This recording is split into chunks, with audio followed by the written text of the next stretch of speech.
श्रीलंका येथे झालेल्या international masters athletics स्पर्धेत महाराष्ट्राच्या खेळाडूंची सुवर्णमय कामगिरी पाहायला मिळाली आहे।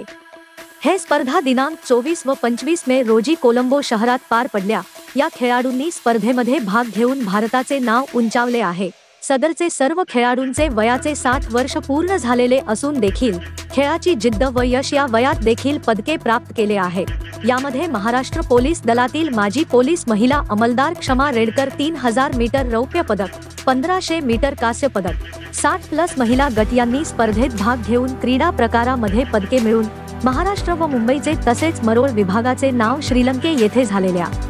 इंटरनॅशनल मास्टर ॲथलेटिक्स स्पर्धेत उल्लेखनीय कामगिरी केलेली आहे। तसेच नमूद खेळाडूंनी देखील विविध गटात भाग घेऊन सुवर्ण पदके, रौप्य पदके, कांस्य पदके प्राप्त केले आहे।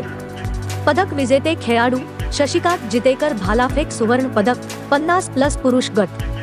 आनंद जितेकर भालाफेक सुवर्ण पदक, थाळीफेक कांस्य पदक 45+ पुरुष गट, दारा सिंग भालाफेक सुवर्ण पदक 55+ पुरुष गट, वसुंधरा पिटलेवार 2000 मीटर स्ट्रिपल चेस सुवर्ण पदक, 80 मीटर हार्डल्स, 300 मीटर हार्डल्स रौप्य पदक, 50+ महिला गट, रेणू सिंधू 800 मीटर, 1500 मीटर, 5000 मीटर रौप्य पदक, 45+ महिला गट, भगवान बोते हातोडा फेक रौप्य पदक, पुरुष गट, क्षमा रेडकर 3000 मीटर रौप्य पदक, 1500 मीटर कांस्य पदक, 60+ महिला गट, उत्तम माने लांब उडी कांस्य